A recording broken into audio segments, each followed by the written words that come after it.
کلام حق ہے کلام جس کا، پیام حق ہے پیام جس کا، حدیث و سنت۔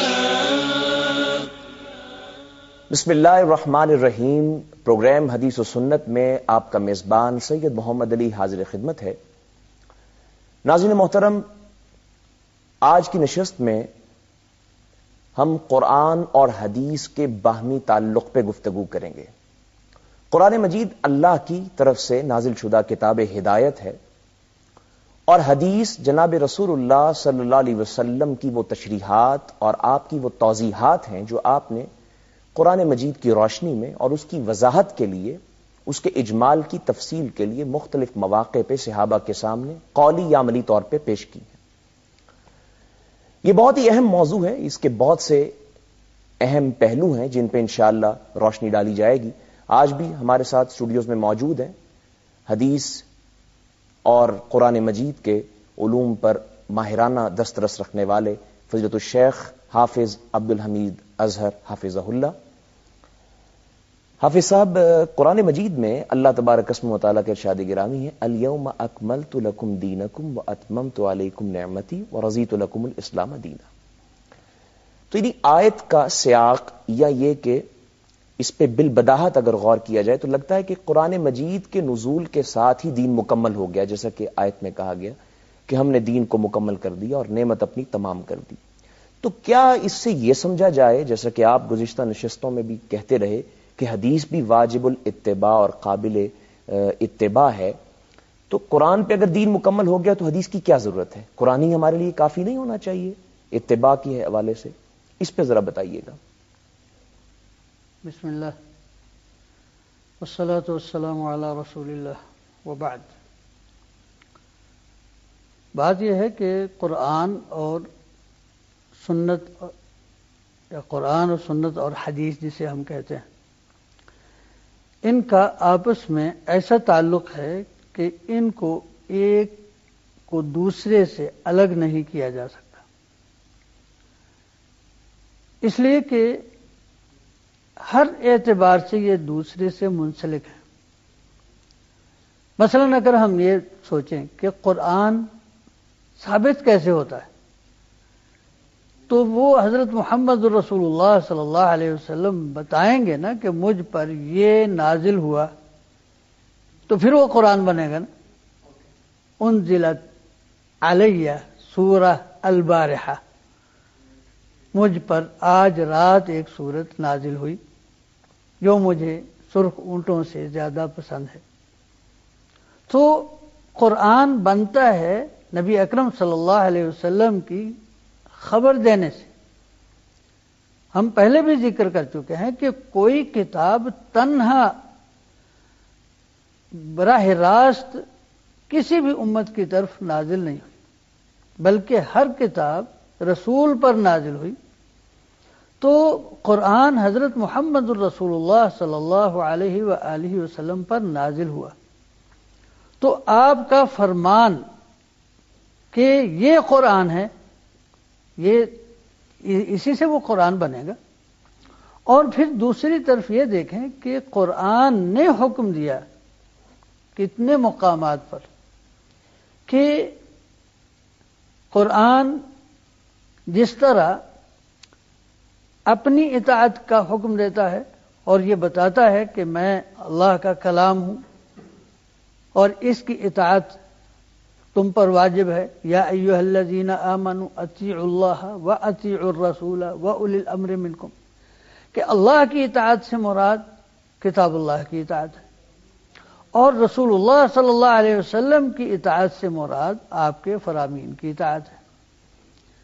بلکہ جب اس طرح ہم دیکھیں گے نا تو اللہ کی اطاعت میں شامل ہے رسول اللہ صلی اللہ علیہ وسلم کی اطاعت، جیسے قرآن نے کہا من یطع الرسول فقد اطاع اللہ۔ تو یہ ایک دوسرے سے الگ نہیں ہے۔ جب فرمایا نا الیوم اکملت لکم دینکم واتممت علیکم نعمتی ورضیت لکم الاسلام دینا، تو یہ صرف قرآن کی تکمیل نہیں بلکہ حضرت محمد رسول اللہ صلی اللہ علیہ وسلم جس شریعت کی تعلیم دے رہے تھے اس شریعت کی تکمیل کا اعلان ہے. یہ سمجھنا کہ یہ قرآن کی، بلکہ بعض یعنی اقوال کے مطابق تو اس سے بعد بھی قرآن اترا لیکن کوئی حکم نہیں اترا.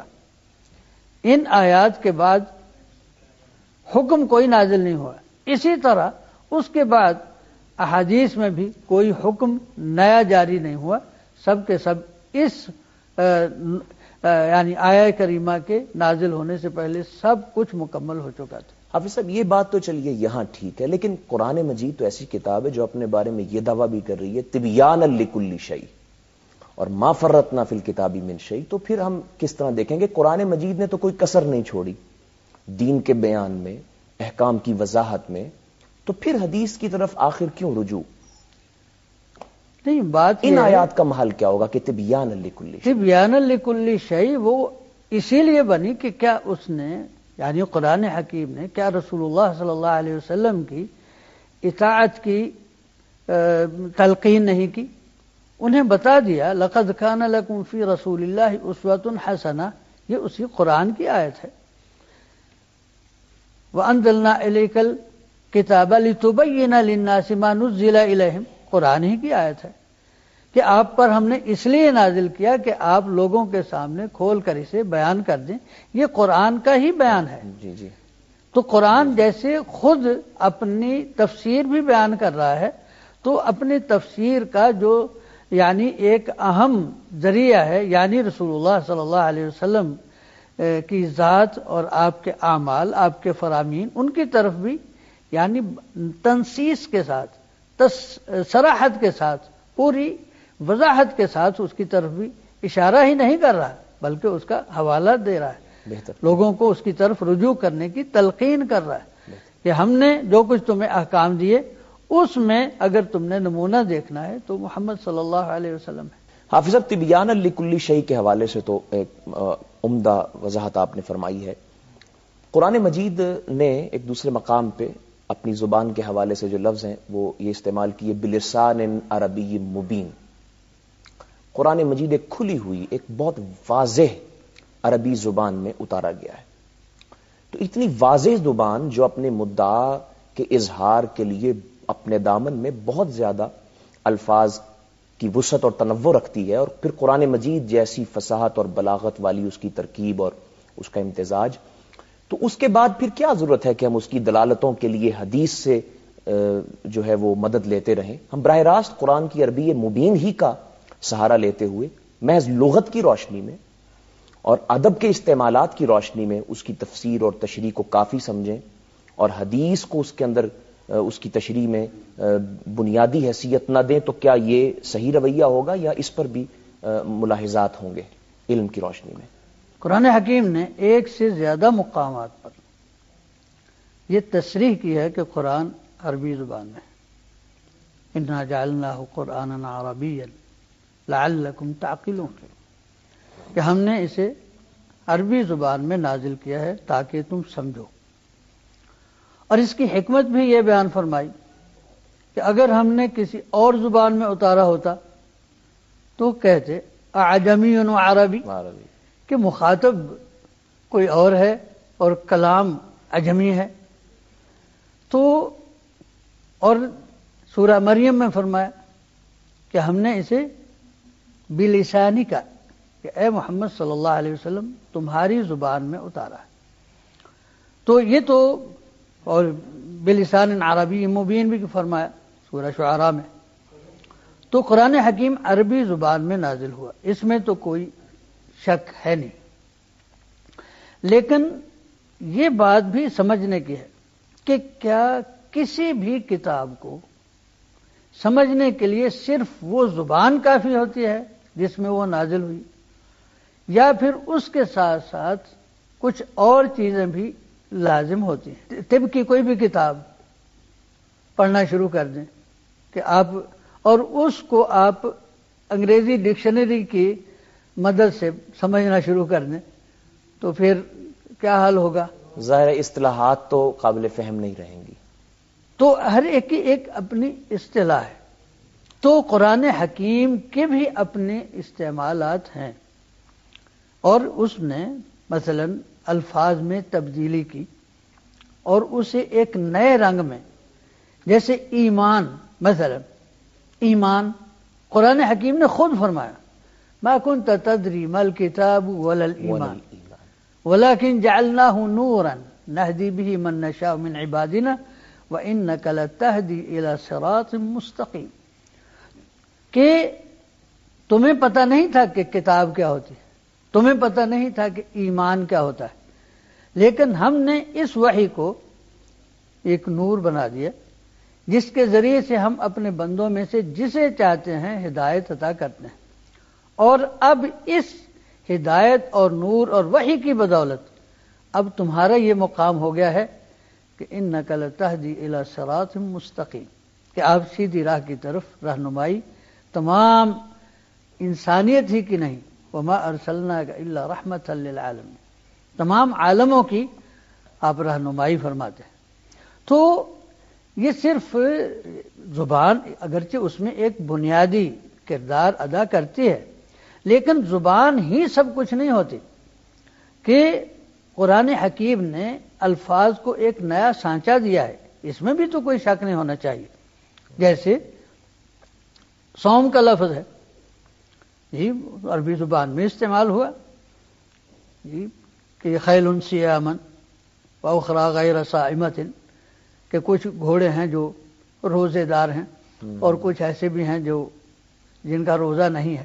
اب اس سے انسان یہ سمجھنے کی کوشش کرے کہ وہ صوم کیا ہے جو قرآن کہتا ہے کتب علیکم الصیام کما کتب علی الذین من قبلکم لعلکم تتقون، اپنے لغوی مفہوم میں بھی یہ قرآن مجید میں انی نذرت للرحمن صوما اس کے اندر بھی موجود ہے۔ ہاں بالکل، اور بھی کتنے مقام ہوں گے، بالکل۔ لیکن کہنا ہم یہ چاہتے ہیں کہ صوم کو ہم عربی زبان کی لغت سے اگر صرف نبی اکرم صلی اللہ علیہ وسلم کی سیرت طیبہ سے قطع نظر کر کے اگر ہم صرف عربی لغت کی کتابیں اکٹھی کر کے بیٹھ جائیں تو پھر ہمیں اس سے احکام یعنی سمجھ میں نہیں آئیں گے۔ سحری کے احکام کہاں سے لیں گے کہ کب سحری کھا سکتا ہے، جی، اور پھر وہ جو خاص طور پر مسئلہ پیش آیا، جی، اور ام المومنین سے حضرت ابو موسیٰ اشعری نے پوچھا کہ ایک شخص کو مثلا صبح طلوع ہو جاتی ہے جنابت کی حالت میں، تو اب اس کے روزے کی کیا کیفیت ہوگی؟ تو یہ مسائل جو ہیں یہ لتبین للناس ما نزل الیہم، صلاۃ ہے، صلاۃ تو قرآن مجید نے تو استعمال کیا، عربی لغت میں اس کا جو مفہوم ہے وہ جدا ہے اس سے جو قرآن مجید کا مقصود ہے۔ تو اسی طرح صرف ایک ہی بات نہیں، اب اسی طرح حج ہے، حتیٰ کہ جہاد ہے، قتال ہے، ایک ایک بات کو جو قرآن حکیم نے ایک نیا سانچہ عطا کیا۔ اور اسی طرح یاد رکھیے خود نبی اکرم صلی اللہ علیہ وآلہ وسلم نے کتنے الفاظ کو ہی نہیں کتنے محاوروں کو نیا رنگ عطا کر دیا، جیسے انصر اخاک ظالما او مظلوما، جاہلی جملہ تھا، زمانہ جاہلیت میں یہ کہا جاتا تھا کہ تم اپنے بھائی کے ساتھ ہو، وہ ظالم ہے یا مظلوم، لیکن نبی اکرم صلی اللہ علیہ وسلم نے اسے ایک نیا مفہوم عطا کر دیا۔ جب کہا نا انصر اخاک ظالما و مظلوما، تو نبی اکرم صلی اللہ علیہ وسلم کی تربیت کے سبب صحابہ کرام کے ذہن میں سوال آیا کہ یہ تو ہم اس کا مفہوم تو کچھ اور لیتے ہیں۔ نبی صلی اللہ علیہ وسلم نے فرمایا کہ اب یہ مدد یہ نہیں ہوگی کہ اپنے بھائی کا موقف جانے بغیر کہ حق ہے نہ حق ہے آپ نے اس کے ساتھ ہی ہونا ہے، اس کا معنی ہے کہ اگر وہ صحیح ہے تو اس کا ساتھ دو، اور اگر وہ غلط ہے تو اس کا ہاتھ پکڑو تاکہ ظلم نہ کرے، یہ اس کی مدد، یہ اس کی مدد۔ تو اب سب وقت ہوا ایک بریک کا، دوبارہ واپس آتے ہیں اور اسی بحث پہ انشاءاللہ یہیں سے آغاز کرتے ہیں۔ ناظرین محترم، وقت ہے یہاں پہ ایک وقفے کا، وقفے کے بعد دوبارہ حاضر خدمت ہوتے ہیں۔ کلام حق ہے کلام جس کا، پیام حق ہے پیام جس کا، حدیث و سنت بچوں کے رسول کیا آپ جانتے ہیں کہ رسول اللہ صلی اللہ علیہ وسلم بچوں سے کس طرح پیش آیا کرتے تھے؟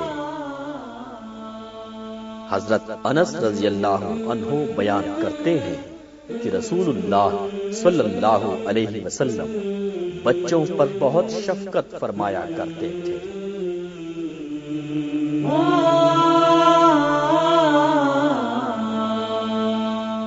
وَفِي اللَّهِ شَكٌّ فَاطِرِ السَّمَاوَاتِ وَالْأَرْضِ، کیا اس اللہ میں، اس ذات باری تعالیٰ کے وجود میں کوئی شک ہو سکتا ہے جو زمین و آسمان کو پیدا کرنے والا ہے؟ یا ایھا الناس اعبدوا ربکم، کائنات کے لوگوں اپنے رب کی غلامی کرو۔ اللہ کو تو ہم ایک مانتے ہیں، اللہ کی ایک نہیں مانتے۔ وہ ایک سجدہ جسے تو گراں سمجھتا ہے، ہزار سجدے سے دیتا ہے آدمی کو نجات۔ کہ یا ایھا الناس انتم الفقراء الی اللہ، لوگو تم سب اللہ کے فقیر ہو، اللہ اکیلا غنی ہے۔ قولوا لا الہ الا اللہ تفلحوا، تم لا الہ الا اللہ کہہ دو تو کامیاب ہو جاؤ گے۔ لا تقنطوا من رحمت اللہ، وہ اللہ جس کا تم حق پورا کرتے ہو اس کی رحمت بڑی وسیع ہے، اس کی رحمت سے کبھی مایوس نہیں ہونا۔ کوئی کرے کریم رب سے بغاوت،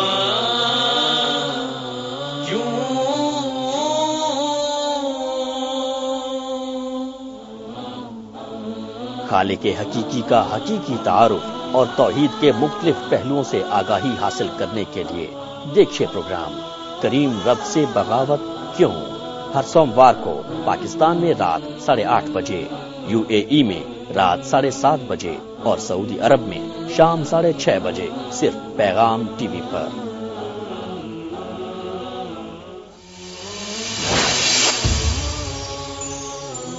پیغام ٹی وی۔ کلام حق ہے کلام جس کا، پیام حق ہے پیام جس کا، حدیث و سنت۔ ویلکم بیک ناظرین، وقفے سے پہلے ہم بات کر رہے تھے قرآن مجید کو سمجھنے کے لیے صرف عربی لغت کا سہارا کافی ہے، اور ادب کے استعمالات اور محاوروں کو سمجھ لینا قرآن مجید کی تفسیر اور اس کے فہم اور اس کے مدعا تک پہنچنے کے لیے کافی ہے، یا ہمیں حدیث رسول کی کلیدی حیثیت اور بنیادی حیثیت کو جو ہے وہ سمجھنا ہوگا، اور قرآن مجید کو حدیث سے جدا کر کے سمجھنا ممکن نہیں ہوگا۔ تو حافظ صاحب اس حوالے سے یہ ایک آپ نے مثال دی بہت اچھی، انصر اخاک ظالما و مظلوما۔ قرآن مجید میں آیت الذین آمنوا ولم یلبسوا ایمانہم بظلم، اب ظلم کا ایک مفہوم وہ ہے جو بالبداہت صحابہ سمجھتے تھے، اور اسی وجہ سے انہوں نے سوال بھی جناب رسول اللہ علیہ السلام کی بارگاہ میں رکھ دیا کہ ظلم کا مفہوم کیا ہے۔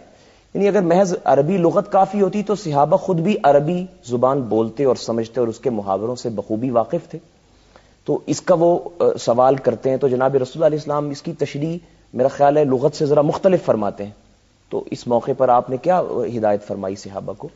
نہیں، میں تو بنیادی طور پر یہ سمجھتا ہوں کہ اگر رسول یعنی تمام رسول ان کے بغیر کسی بھی کتاب کو سمجھنا ممکن ہوتا، تو اب اسکولوں اور کالجوں میں دیکھ لیں، کیا یہ جو نصابی کتابیں ہیں ہماری زبان میں ہیں نا، کیا ہم صرف زبان کی وجہ سے ڈکشنری لے کر اساتذہ سے مستغنی ہو سکتے ہیں؟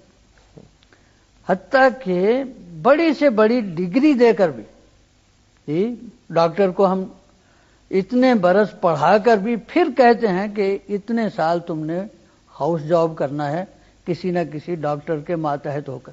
اور دنیا کی کسی بھی علم و فن پہ جو کتاب ہے اس کے ساتھ ایک گائیڈ بک یا اس کی شرح، اس کی تشریح پر کتابیں لکھی جاتی ہیں۔ ایون اب یہ علامہ اقبال کی شاعری ہی کو لے لیا جائے، ان کی شاعری میں بہت سے الفاظ ایسے ہیں جن کو انہوں نے اپنے خود تصورات دیے ہیں، خودی کا لفظ ہے، اردو میں اس کا استعمال کبھی رہا ہوگا، لیکن جس تصور کو اس کے پس منظر میں علامہ نے پیش کیا ہے اس کے لیے لازم ہے کہ اس تصور کو جانا جائے اور پھر اسے اس شاعری کے سیاق میں پڑھیں گے تو مفہوم واضح ہوگا۔ محض لغت یا اردو کو جاننے سے میرا خیال ہے اس تصور تک پہنچنا مشکل ہوگا. ہاں تو اسی طرح جو قرآن کی اصطلاحات ہیں اس سے بھی سمجھنے کے لیے، مکمل طور پر سمجھنے کے لیے، الذین آمنوا ولم یلبسوا ایمانہم بظلم اولئک لہم الامن وہم مہتدون. یا ایھا الذین آمنوا آمنوا، اے وہ لوگوں جو ایمان لائے ہو، ایمان لاؤ. ایمان لاؤ.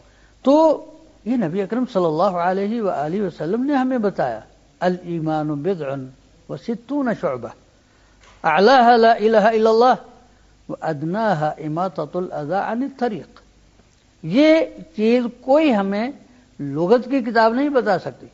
آپ ساری لسان العرب چھان ماریں، القاموس المحیط پڑھ لیں، اور بھی الصحاح پڑھ لیں، حتیٰ کہ معجم مقاییس اللغہ جس کا ایسے لوگ بہت زیادہ حوالہ دیتے ہیں وہ بھی پڑھ لیں، اس میں سے آپ کو یہ تشریح نہیں مل سکتی جو حضرت محمد رسول اللہ صلی اللہ علیہ وسلم نے فرما دی. حافظ صاحب چلیے اس پہ تو ہم نے بڑے شرح و بسط کے ساتھ گفتگو کر لی کہ قرآن مجید کی اصطلاحات کی وضاحت کے لیے، ان کو سمجھنے کے لیے حدیث ضروری ہے. اس کی روشنی میں ہم قرآن کے صحیح مفہوم تک پہنچیں گے. لیکن مسئلہ وہاں پیدا ہوتا ہے جہاں قرآن مجید کی عربی مبین سے حدیث کا ٹکراؤ آتا ہے یا ٹکراؤ سمجھا جاتا ہے. مثلا قرآن مجید نے ایک چیز بیان نہیں کی اور حدیث اس کو بیان کر رہی ہے، یعنی اضافہ کر رہی ہے. یا قرآن مجید میں ایک بات آئی اور حدیث نے اس کی تحدید کر دی، تخصیص کر دی، یا کبھی اس کو منسوخ کر دیا. تو یہاں سے پھر ایک طبقہ پیدا ہو جاتا ہے جو یعنی اس بات کو تسلیم نہیں کرنا چاہتا کہ قرآن مجید جو اللہ کا کلام ہے، اس کے لفظ بھی اللہ کے، مفہوم بھی اللہ کا، تو حدیث جو ان کے تئیں قرآن مجید سے کمتر درجہ رکھنے والی ہے، وہ اس کے کسی حکم کو منسوخ کر دے یا اس کی تحدید کر دے. تو اس کو آپ کس طرح سے دیکھتے ہیں؟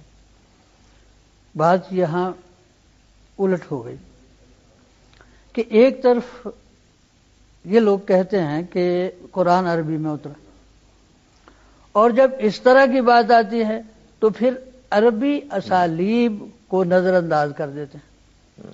صرف عربی زبان ہی نہیں، ساری زبانوں میں یہ اسلوب استعمال ہوتا ہے کہ کہیں لفظ عام بولا جاتا ہے اور مراد اس سے خاص ہوتا ہے.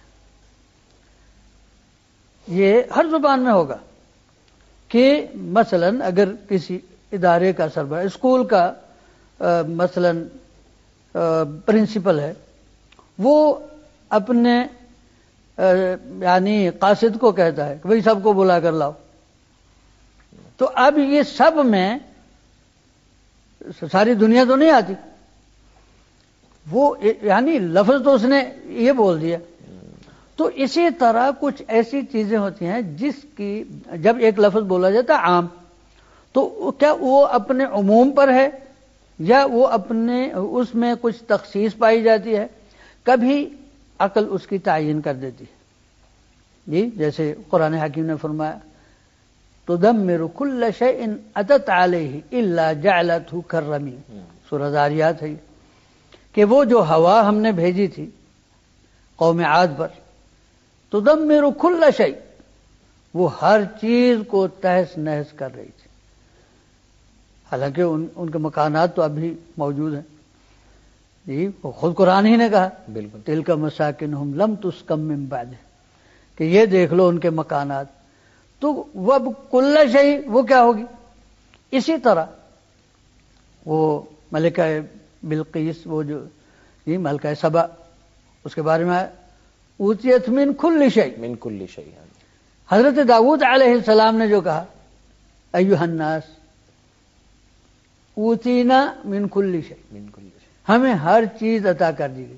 اب اس کل سے مراد کہ وہ جو چیز ہر بادشاہ کے پاس ہوتی ہے نا، کہ لشکر ہیں، اختیار ہے، الی آخری.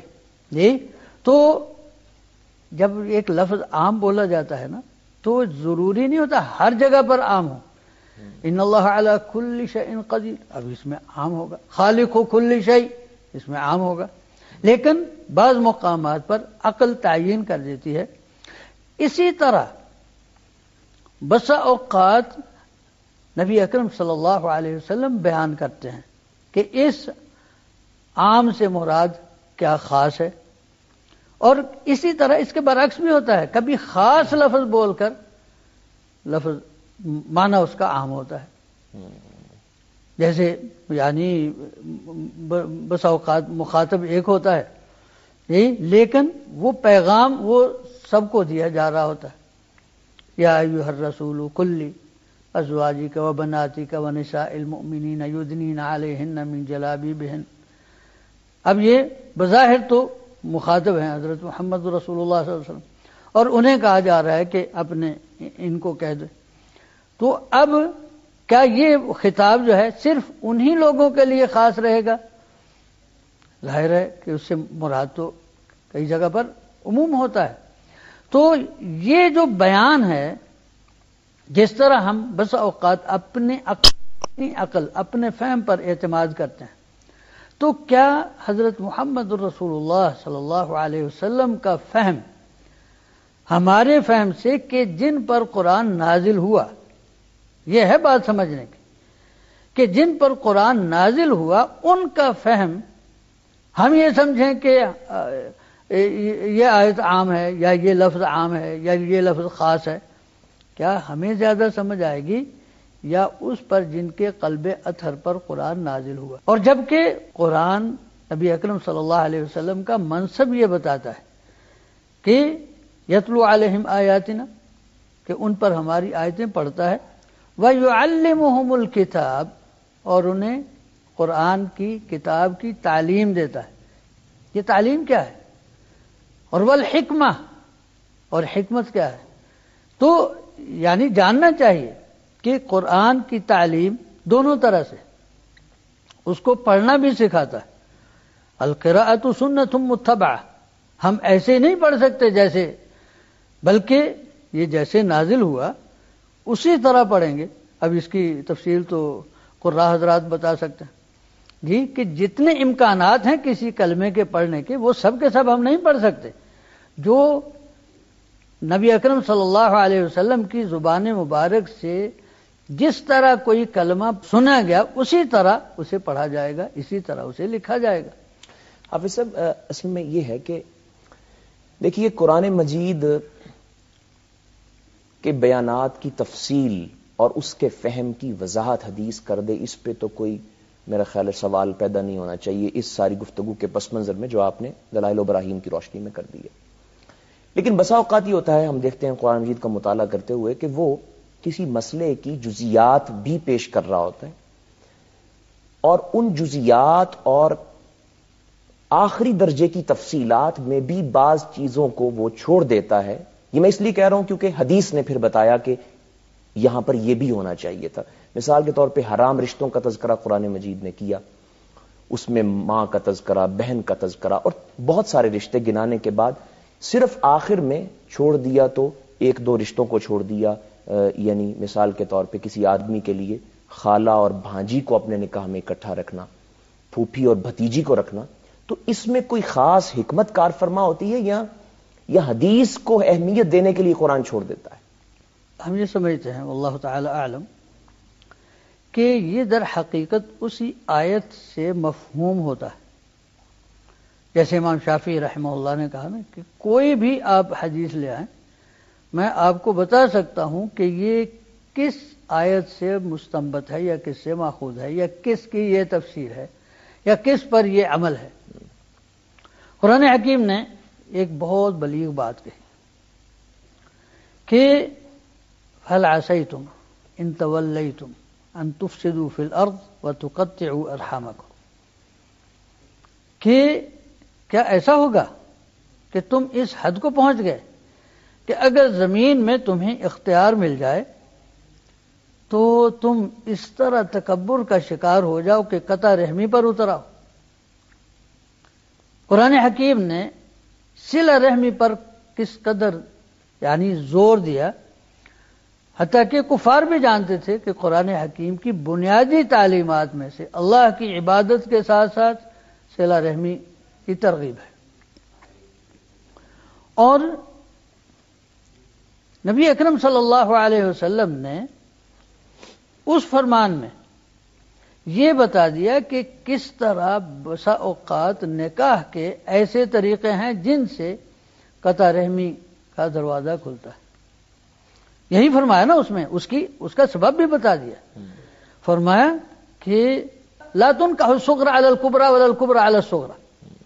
جہاں پھوپھی اور بھانجی کو ایک نکاح میں جمع کرنے سے منع فرمایا نا، وہاں یہ فرما دیا نہ بڑی چھوٹی نہ چھوٹی بڑی پر. یعنی ایک ساتھ پہلے اگر خالہ ہے تو بھانجی نہیں آ سکتی، اگر پہلے پھوپھی ہے تو بھتیجی نہیں آ سکتی، پہلے بھتیجی ہے تو پھوپھی نہیں آ سکتی الی آخر.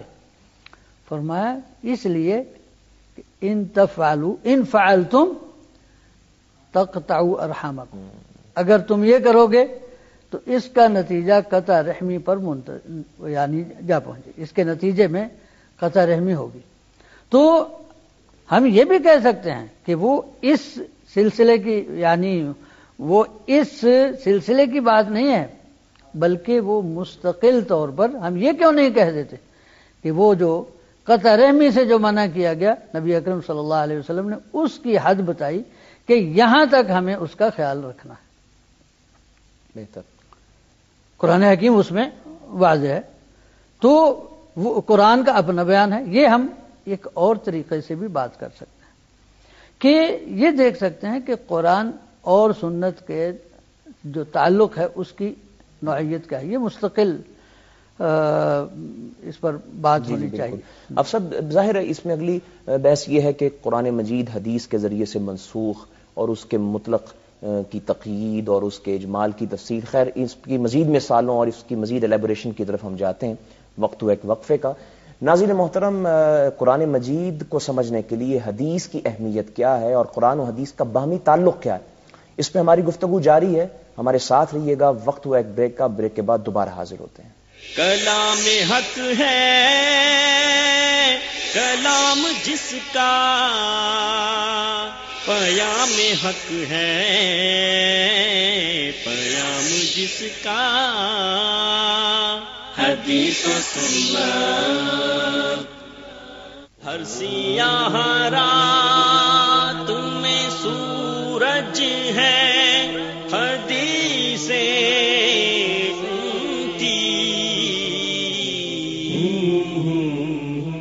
آپ صلی اللہ علیہ وسلم نے ارشاد فرمایا، روز قیامت لوگوں کے درمیان سب سے پہلے خون کا فیصلہ کیا جائے گا. اسے امام بخاری رحمۃ اللہ علیہ اور امام مسلم رحمۃ اللہ علیہ نے روایت کیا ہے. متلاطم ہے عصر حاضر کے خیالات، اٹھاتے ہیں غیر مسلم اسلام پر نت نئے سوالات اور پیدا کرتے ہیں شکوک و شبہات. ایک مسلمان چاہتا ہے قطعی دلائل سے ان کا شافی جواب، دیکھتے ہیں غیر مسلموں کے وہی الجھے اشکالات، اور ہمارے اسلامی اسکالرز پیش کرتے ہیں ان کا لاجیکل جواب. یہ سب جاننے کے لیے دیکھیے ہمارا پروگرام لاجک، اونلی آن پیغام ٹی وی.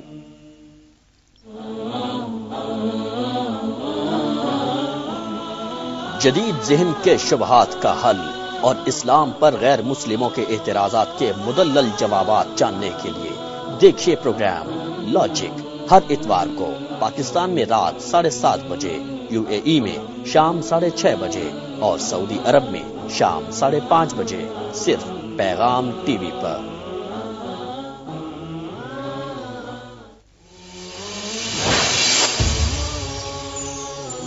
پیغام ٹی وی. کلام حق ہے کلام جس کا، پیام حق ہے پیام جس کا، حدیث و سنت. ویلکم بیک ناظرین. وقفے سے پہلے ہم بات کر رہے تھے قرآن و حدیث کے باہمی تعلق پہ. تو اس ضمن میں بہت سے اہم سوالات باقی ہیں. فضیلت الشیخ حافظ عبدالحمید اظہر حافظہ اللہ، آپ سے ہمارا اگلا سوال یہ ہے کہ کیا اصولی طور پہ حدیث قرآن مجید کی ناسخ ہو سکتی ہے یا نہیں؟ یعنی کہ ایسا بھی ہے کہ قرآن مجید ایک حکم دے اور حدیث علل اطلاق اس حکم کی نفی کر دے اور اس حکم سے روک دے، اس کو موقوف کر دے. کیا ایسا ہے؟ اصولی طور پہ ایسا ہو سکتا ہے؟ اور اگر ہے تو اس کی کوئی مثال موجود ہے یا نہیں؟ قرآن حکیم نے نسخ کے بارے میں خود خبر دی، فرمایا ما ننسخ من آیت او ننسیها نأتی بخیر منها او مثلها الم تعلم ان اللہ علی کل شیء قدیر، کہ جو بھی ہم آیت نسخ کر دیں یا پھر اسے کسی حکم کو مؤخر کر دیں یا بھلا دیں، یہ دونوں طرح لفظ پڑھا گیا ہے، یا اس کی مثل لے آئیں یا اس سے بہتر لے آئیں، تو اللہ تعالیٰ ہر چیز پر قادر ہے۔ اب اس میں لوگوں نے یعنی اہل اصول نے اختلاف کیا ہے کہ قرآن سنت کا ناسخ ہے، سنت قرآن کی ناسخ ہے، لیکن جہاں تک ہمارا تعلق ہم تو یہ سمجھتے ہیں واللہ تعالی عالم کہ سنت قرآن کی وضاحت کرتی ہے، تفسیر کرتی ہے، جسے کچھ لوگوں نے نسخ سمجھ لیا نا، وہ بھی ایک طرح کا وہ بیان ہوتا ہے۔ جب اگر کہیں آیا نا کہ کسی نے کہہ دیا کہ یہ نسخ ہے اس کا، وہ در حقیقت قدماء کی اصطلاح اور بعد کے لوگوں کی اصطلاح کا بھی باہمی فرق ہے۔ حافظ صاحب دیکھیے نا، قرآن کہتا ہے حرمت علیکم المیتہ، کہ تم پر مردار حرام کیا گیا ہے۔ حدیث یہ بتاتی ہے کہ نہیں، سارے مردار حرام نہیں ہے، بلکہ سمندر کا مردار ہے وہ حلال بھی ہے۔ تو یعنی یہ ایک درجہ کسی نہ کسی اعتبار سے اس قرآنی حکم کا نسخ اس کو نہیں کہا جائے گا؟ نہیں، ہم یہ کہیں گے کہ اس کا یہ بیان ہے کہ یہ صرف وہ جانور مراد ہیں کہ جن میں خون ہوتا ہے، کہ جن میں خون نہیں ہوتا، مثلا مچھلی ہے، اسی طرح وہ جو ٹڈی دل ہوتا ہے اس میں کیونکہ وہ خون سے اس طرح پاک ہوتے ہیں کہ ان کو ذبح نہیں کیا جاتا، تو اس کی طرف بھی قرآن ہی نے اشارہ کیا، احل لکم صید البحر ما دمتم حرما، یہ کہ دریا کا، سمندر کا شکار تم پر حلال ہے۔ اب وہ تو ایک بات معروف ہے، ظاہر ہے کہ مچھلی کو کسی بھی زمانے میں ذبح نہیں کیا گیا، اور اس کو اسی طرح، تو جب قرآن نے اس کی صراحت کر دی تو یہ گویا کہ حدیث نے آ کر اس کی وضاحت کر دی۔ یہاں تو قرآن کی صراحت ہے، لیکن اگلا ہی لفظ ہے والدم، تم پہ خون حرام کیا گیا، اور اس میں بھی ایک جو حاشیہ ہے حدیث نے چڑھا دی، اور وہ یہ کہ خون بھی دو طرح کا ایسا ہے، جو الکبد والطحال، مطلب جگر میں، تلی وغیرہ میں، تو وہ جائز ہے، وہ حرام نہیں ہے۔ تو یہ بھی بیان ہی سمجھا جائے؟ نہیں، ہم نہیں سمجھتے۔ وہ حدیث تو جو کہی جاتی ہے نا، سند کے اعتبار سے تو محدثین نے اس کو ضعیف ہی قرار دیا ہے، اور اس کی مثالوں سے معلوم ہوتا ہے کہ وہ تو خون کی کیفیت میں نہیں ہوتے، وگرنہ اگر اس طرح دیکھا جائے تو سارے کا سارا گوشت ہی خون ہی سے بنتا ہے۔ تو اس لیے ہمیں تو یعنی اس حدیث کی اس استثناء کے لیے اس کی ضرورت نہیں ہے، اس لیے کہ وہ کبد اور طحال یعنی جگر اور تلی وہ تو اپنی شکل بدل چکے، اور جب کسی شے کی شکل بدل جاتی تو اس کا حکم بدل جاتا ہے، تو سارے کا سارا گوشت خون ہی سے تو بدلا ہوا ہے، اس لیے اسے میں تو سمجھتا ہوں کہ وہ سند کے اعتبار سے بھی اگر وہ حدیث ضعیف ہے نا تو معنی کے اعتبار سے بھی صحیح نہیں ہے، اسے ہم قرآن سے یہ بات سمجھ سکتے ہیں۔ بہتر۔ تو یعنی یہ ہے کہ یہ ساری صورتیں جن کو نسخ سمجھ لیا گیا وہ بہرحال بیانات ہی میں آتی ہیں، انشاءاللہ وہ سب کے سب بیان ہیں، اور اسے تھوڑا سا غور کر لیا جائے نا، یا تو وہ بات قرآن ہی سے سمجھ میں آتی ہے اور نبی اکرم صلی اللہ علیہ وسلم نے اس کی وضاحت کر دی، تو اس لیے اسے نسخ کہنا یہ کسی طور شاید اس معنی میں ہو کہ ایک اشکال تھا ذہن میں، یہ علماء نے وضاحت کی ہے کہ نسخ کا لغوی معنی تو ازالہ ہوتا ہے، تو ایک کہیں کسی کے ذہن میں سوال پیدا ہوا، اس کا جو ازالہ کر دیا گیا اس کو بھی نسخ کہا گیا، جیسے شاہ ولی اللہ نے اس کی مثال ذکر کی ہے نا کہ جب سورہ بقرہ کی آخری آیات اتری ان تبدوا ما فی انفسکم او تخفوہ یحاسبکم بہ اللہ، کہ اللہ ہی بادشاہ ہے، اسی کے لیے سب کچھ، آسمان زمین اور اس میں جو کچھ ہے سب کا وہ مالک ہے، اور اگر تمہارے سینوں میں، تمہارے دلوں میں جو کچھ ہے تم اس کا اظہار کرو یا اسے مخفی رکھو، یحاسبکم بہ اللہ، اللہ تعالیٰ اس پر تم سے حساب لے گا۔ اب صحابہ کرام پر یہ آیت شاک گزری، تو وہ جو دوسری آیت ہے فاتقوا اللہ ما استطعتم، اس کو اس آیت کی یعنی ناسخ کہا گیا، تو یہ ان معنی میں ناسخ نہیں ہے، نسخ نہیں ہے، بلکہ اس سے جو اشکال پیدا ہوتا تھا نا اس کا ازالہ کیا گیا، کہ اس سے وہ چیزیں مراد نہیں ہیں جو تم سمجھے ہو کہ ہر جو چیز دل میں خیال آتا ہے، جو وسوسے کی طرح، جو بادل کی طرح آتا ہے اور گزر جاتا ہے، وہ افکار مراد نہیں ہیں، بلکہ یہاں پر وہ چیزیں اگر سینے میں بھی اور دل میں بھی وہ چیزیں جو تم نے بٹھا رکھی ہیں، جی نفاق ہے مثلا، کفر ہے، اخلاص ہے، جی محبت ہے، یہ ساری چیزیں دلوں میں ہی تو ہوتی ہیں، تو اس طرح ان پر تو حساب ہوگا، وہ تھوڑی ہو زیادہ ہو، تو اسی طرح اس کا اظہار ہو یا نہ ہو اللہ تعالیٰ اس پر حساب لے گا۔ تو لیکن اس سے وہ مراد ہے جو انسان کے اختیار میں ہے، فاتقوا اللہ ما استطعتم، اور اسی سے فرمایا، وہ جو بعض نے کہا کہ وہ لا یکلف اللہ نفسا الا وسعها، وہ اس کی ناسخ ہے، اس معنی میں ناسخ نہیں ہے کہ معاذ اللہ اس کا حکم، وہ تو ایسے حقائق ہیں جو نسخ کو قبول ہی نہیں کرتے، اس لیے کہ جو ابدی یونیورسل ٹروتھ جسے کہتے ہیں نا وہ منسوخ نہیں ہوتا، جی یہ اب اس میں سے کون سی چیز منسوخ ہو سکتی ہے؟ للہ ما فی السماوات و ما فی الارض، جی اور یہ جو آپ نے اللہ رب العزت والجلال نے خبر دی، ان تبدوا ما فی انفسکم او تخفوہ یحاسبکم بہ اللہ، کہ تم اسے ظاہر کرو یا پوشیدہ رکھو، اللہ تم سے حساب لے گا۔ اب یہ تو خبر ہے، اور خبر میں نسخ نہیں ہوتا، قانون ہے، قانون میں نسخ نہیں ہوتا، تو یونیورسل ٹروتھ میں نسخ نہیں ہوتا، وہ اصطلاحی نسخ، لیکن یہاں اشکال کے ازالے کے معنی میں نسخ کا لفظ بولا گیا۔ اور اب سبھی حج جو ہے، حج اس کے حوالے سے بھی، یعنی حج کی ہمارے ہاں 3 اقسام جو فقہا بیان کرتے ہیں، حج افراد ہے، حج قران ہے، حج تمتع ہے۔ قرآن مجید میں تو حج تمتع کا غالباً تذکرہ موجود ہے، جو حج افراد اور حج قران ہے اس کی تفصیلات ہمیں حدیث سے معلوم ہوتی ہیں، تو یہ قرآن مجید پہ اضافہ ہے، یہ اس کی تشریح ہے، اس کا بیان ہے، اس کو ہم کس حیثیت سے دیکھیں؟ یا اس طرح کی اور قرآن مجید میں کچھ ایسی مثالیں جن سے ہمیں بہت واضح طریقے سے پتہ چل جائے کہ قرآن مجید کی مبین، اس کی مفسر در حقیقت سنت مبارکہ اور حدیث رسول ہے۔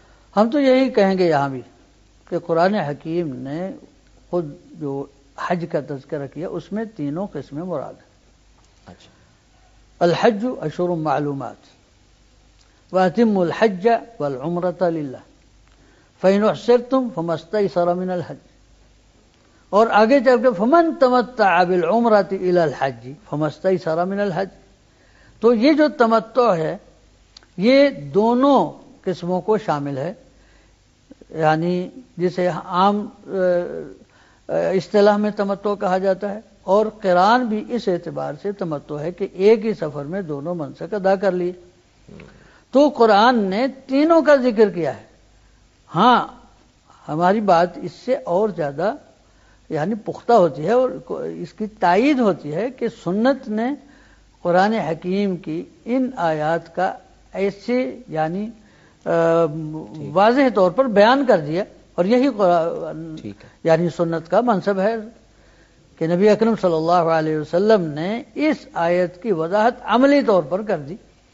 اب ظاہر ہے کہ قرآن جس طرح جس یعنی معجزانہ بلاغت کے ساتھ اترا، اور وہ آیت اپنے مقام پر بالکل واضح ہے، کوئی اس میں ابہام نہیں، اور قرآن حدیث نے آ کر اور سنت نے آ کر عملی طور پر اور پھر ہر شخص کے لیے اسے وضاحت کے ساتھ بیان کر دی۔ اب سب وقت ہوا ہے پروگرام کے اختتام کا، آپ کا بہت شکریہ، آپ نے ہمیں اسٹوڈیوز میں وقت دیا۔ ناظرین محترم، آج کی اس نشست میں ہم نے بہت سی پروڈکٹیو باتیں سیکھی ہیں، یہاں وقت ہوا ہے پروگرام کے اختتام کا۔ ہم نے یہ جانا کہ قرآن مجید کے مضامین کی تاکید اور اس کی وضاحت حدیث سے ہوتی ہے. قرآن مجید کے سب سے بڑے مفسر اور سب سے معتبر مفسر جناب رسول اللہ صلی اللہ علیہ وسلم کی ہستی گرامی ہے، اور اسی نسبت سے آپ کے اقوال و افعال ہی قرآن مجید کے لیے آخری سند ہو سکتے ہیں اس کو سمجھنے کے لیے، اس کے فہم کے حوالے سے. پھر ہم نے یہ بھی جانا کہ حدیث عام طور پہ قرآن مجید کے عموم کی تخصیص کرتی ہے، اس کے اطلاقات کی تقیید کرتی ہے، اس کی وضاحت کرتی ہے اور اس کی تفصیل ہمیں بتاتی ہے. اس کے وہ گوشے جو قرآن مجید میں بسا اوقات تشنہ رہ جاتے ہیں ان پر روشنی ڈالتی ہے. تو در حقیقت حدیث قرآن مجید کے مخالف کسی علم کا نام نہیں ہے، بلکہ یہ قرآن مجید کے اصولوں کی تفصیلات اور اس کے انطباقات ہی کا نام حدیث مبارکہ ہے. تو اس طرح ہمیں قرآن و حدیث کے باہمی تعلق کو سمجھنے میں مدد ملتی ہے اور حدیث کی جو اہمیت ہے وہ ہمارے سامنے روز روشن کی طرح عیاں ہو جاتی ہے. ناظرین محترم، پروگرام حدیث و سنت میں آپ بھی شمولیت اختیار کر سکتے ہیں اپنے سوالات کے ذریعے سے. آپ کی اسکرین پہ ہمارے ایڈریسز آ رہے ہیں، انہیں نوٹ فرما لیجئے. ہمیں آپ اپنے سوالات اور اپنی تجاویز اور آراء سے آگاہ کرتے رہیے. آئندہ کی نشستوں میں مختلف ارباب علم و دانش سے ہم ان سوالات کا تشفی بخش جواب لیتے رہیں گے. آئندہ کے پروگرام تک کے لیے اجازت چاہتے ہیں. والسلام علیکم ورحمۃ اللہ وبرکاتہ. کلام حق ہے کلام جس کا، پیام حق ہے پیام جس کا، نظام حق ہے نظام جس کا، ہر ایک پر التزام جس کا. حدیث و سنت حدیث و سنت